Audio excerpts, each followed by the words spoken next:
Hello, and welcome to our channel. We're thrilled to have you with us today as we explore topics that can enrich our lives and inspire us to become the best version of ourselves. In today's video, we'll discuss a topic that concerns us all: how to conquer our fears and turn anxiety into strength. Fear is an integral part of the human experience, but it shouldn't control our lives. On today's journey, we'll discover practical strategies to understand, manage, and ultimately overcome our fears, so we can live with more confidence and freedom. Understanding fear. Fear is a natural, instinctive reaction that has evolved to protect us from danger. It's like an internal alarm system that activates when we perceive a threat, whether real or imagined. However, in modern societies, our fears are no longer limited to physical dangers. We often face fears related to failure, rejection, or uncertainty, which, while not life-threatening, can become overwhelming. Because by understanding that fear is a normal reaction, we can accept it and use it to our advantage. When we're afraid, our body and mind are on high alert. Our heart beats faster, our breathing quickens, and our body fills with adrenaline. This reaction is useful when facing immediate dangers, but when our fears are based on future worries, they can lead to chronic tension and stress. The key is to learn to recognize when our fear serves us and when it limits us, so we can manage it more effectively. Techniques for managing fear. The first step in dealing with fear is to recognize and accept it. Instead of avoiding it, we can examine it with curiosity. What am I afraid of? Is my fear real or imagined? Techniques like breathing exercises, such as box breathing, where we inhale for 4 seconds, hold our breath for another 4, and exhale for 4, can help us calm down. Additionally, reframing our thoughts or changing the way we view a fearful situation can empower us to face it. For example, instead of thinking, "I will fail," we can say, "Even if I don't succeed, I'll learn something valuable." Identifying our fears. To overcome fear, we must first identify it. There are fears we all share, like the fear of failure, rejection, or change. By recognizing them, we can understand how they limit us. It's also important to distinguish between rational and irrational fears. The former are based on real dangers, while the latter are often products of our imagination. When we identify our irrational fears, we can challenge and reframe them. Naming our fears is the first step toward managing them. Identifying the specific situations or outcomes that cause us anxiety allows us to see our fear as something tangible rather than a vague threat dominating our thoughts. Instead of saying, "I'm afraid of failure," we can say, "I'm afraid I might fail in my presentation next week." This simple way of naming our fears makes them less intimidating, allowing us to see them as thoughts and feelings that don't need to control us. With this clarity, we can take practical management steps, starting with self-compassion and understanding. To help ourselves recognize and name our fears, we can practice self-reflection.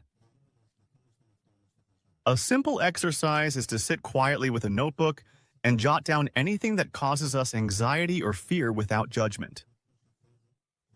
Reviewing the list, we can ask ourselves if each fear is based on a real threat or is a product of imagination. Another exercise is to imagine a situation that scares us, like public speaking, in every detail. By recognizing what seems intimidating, we break the fear into smaller, manageable parts. In this way, we can approach challenges from a position of empowerment, ready to face them. Our thoughts play a crucial role in creating and reinforcing fear. Often, fear isn't about the situation itself, but how we interpret it. If we think, what if I embarrass myself during this speech, we start to feel nervous. The habit of imagining the worst or seeing situations in extreme versions increases the intensity of fear. Understanding these thought patterns allows us to observe and reshape them. Instead of thinking, I'll never get it right, was can say, I might struggle, but I can improve. This reframing helps us see our thoughts as temporary and manage them in a more balanced way. A useful technique for managing thoughts is interrupting them. When a negative thought arises, we can tell ourselves, stop, and focus on something positive like deep breaths or a pleasant memory. Mindful observation is another practice where instead of reacting, we observe our thought with curiosity and let it pass. By practicing these techniques, we reduce the intensity of fear, creating space for calm and resilience. Fear affects our body, often causing rapid, shallow breathing that heightens anxiety. By practicing deep, slow breathing, we can activate our parasympathetic system, calming the body and mind. When we take control of our breathing, we restore a sense of safety. Deep breathing allows us to return to the present moment, reducing tension and creating a sense of balance. Deep breathing is a simple method where we focus on breathing through our belly. We can sit comfortably, place our hand on our belly, and slowly inhale through the nose, letting the belly expand. A brief pause, we exhale slowly through the mouth. Repeating this, we can feel our body relax. The box breathing technique involves inhaling, holding, exhaling, and holding again for equal counts, offering a steady, structured way to calm down. The 4-7-8 method with extended exhalation further enhances relaxation. These practices provide us with a powerful tool for managing fear, helping us regain control in moments of anxiety. With regular practice, we create a reliable foundation of calm and confidence. Practicing breath awareness. Breath awareness means observing our breath without trying to change it. This practice helps us understand how our breath is affected by our emotions. When we feel anxious, for example, we might notice our breath is shallow or fast.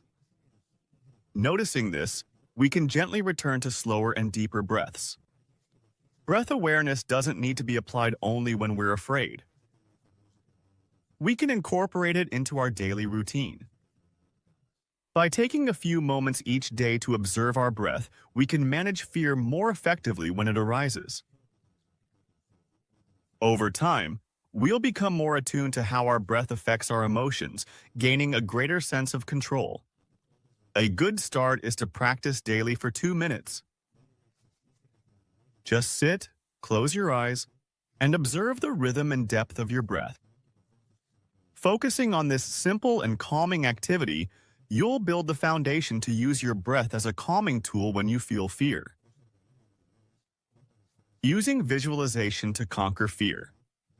In this chapter, we'll explore the technique of visualization and how it can help us overcome fear. Visualization allows us to create mental images that replace fearful thoughts with positive ones. By imagining successful outcomes, we boost our confidence and prepare for challenging situations.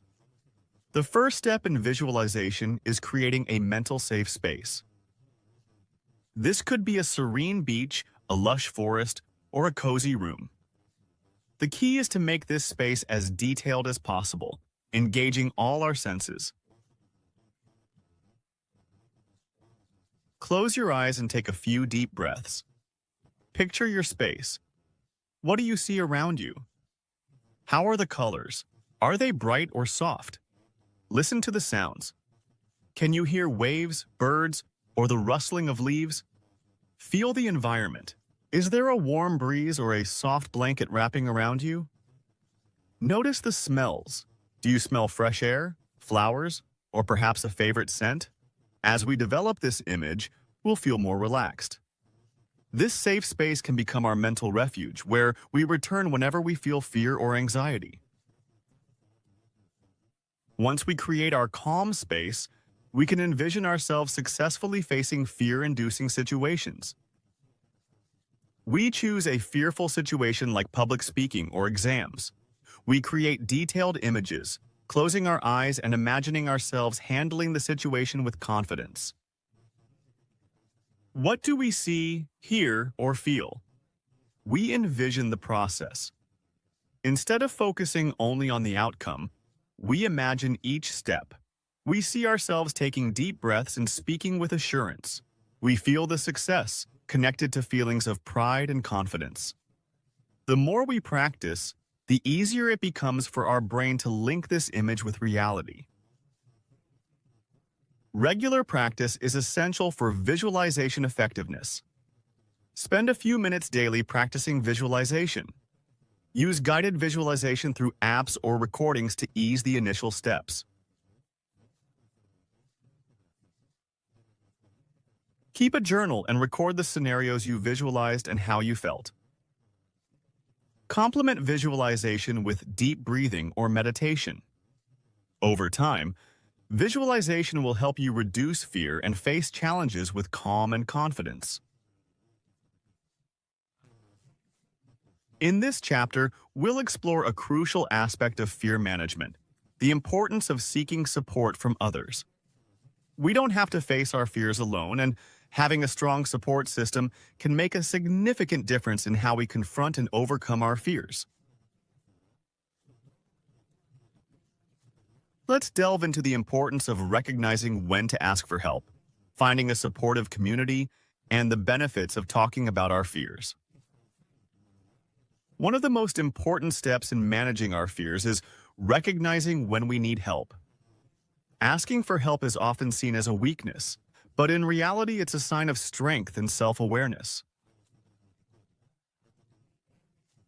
Understanding our limits and reaching out for support is an empowering act that can lead to personal growth. When we find ourselves overwhelmed by fear, it's important to check in with ourselves. If we feel overwhelmed and fear makes it difficult to focus on daily tasks, if we avoid situations that trigger fears to the point of limiting our experiences, or if we notice physical symptoms like increased heart rate, sweating, or trouble sleeping, it's time to seek support. Building a supportive community is essential for our mental and emotional well-being. We can start by identifying friends, family members, or colleagues we trust and feel comfortable talking to. These are the people who are willing to listen without judgment and provide encouragement. Additionally, participating in groups or organizations focused on personal growth, mental health, or shared interests, as well as engaging in group activities like workshops or social events, can help us form bonds with others who share similar experiences.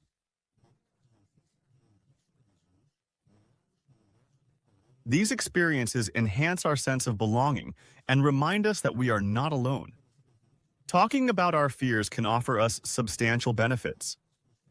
It allows us to lighten the emotional load as we externalize our feelings, facilitating the understanding of our fears. We often find that when we express our fears, they don't seem as frightening as when they remain in our minds. Moreover, discussing with others can offer us new perspectives. Friends or community members share experiences or coping strategies that enhance our resilience. Finally, sharing our vulnerabilities strengthens our relationships, encouraging others to also share their challenges, building trust and camaraderie. When we take the step to speak openly about our fears, we create an environment where both we and those around us feel safe and supported.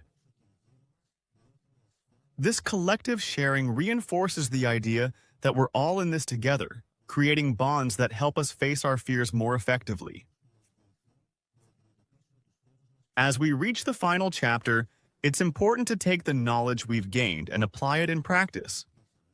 Having a structured approach helps us stay focused on facing our fears with confidence and resilience. In this chapter, we'll focus on creating a personal plan for fear management, exploring the process through 3 key steps. First, we need to review what we've learned. By understanding the nature of fear, its causes, and the different management techniques, we've already developed a strong foundation. Reviewing the tools and strategies we've discussed allows us to identify what worked best, which techniques helped us the most, and what key elements we want to incorporate into our plan. Next, we can begin to create a personalized approach to managing our fears. The first step is to identify our fears, accurately recording what it is that causes us fear. It's important to be specific to focus on what truly concerns us. Then, based on our fears, we set clear and small achievable goals. For example, if our fear is public speaking, a first goal could be practicing in front of a trusted friend before trying to speak to a small group. Once we set our goals, we choose the appropriate techniques to apply.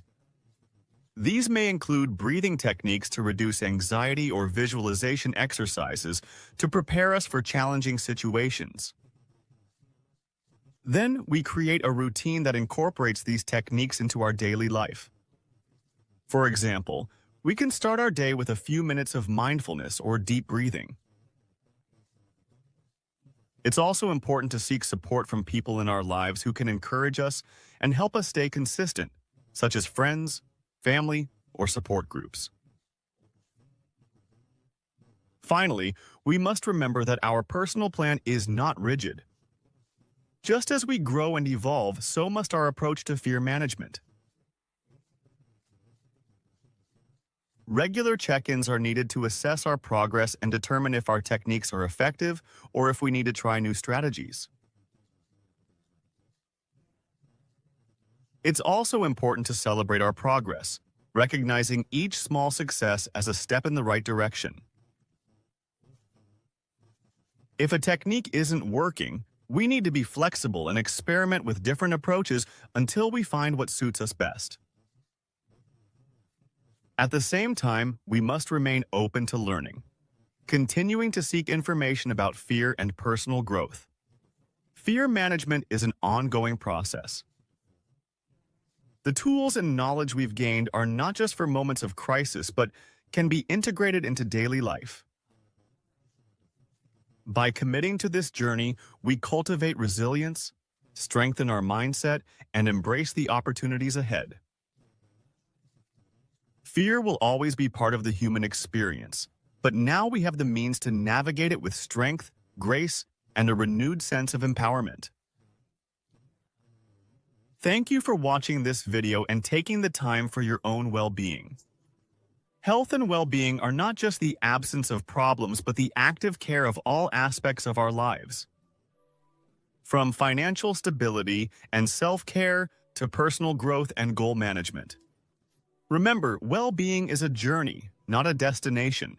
Every small change you make, every positive habit you incorporate, and every goal you set contributes to achieving a balanced and fulfilling life. Apply the strategies we've discussed, adapt them to your personal needs, and watch your life transform for the better. If you have questions or want to share your experience, leave a comment below. Remember to subscribe to our channel for more videos that will help you live a full and happy life. Until next time, take care of yourself and be well.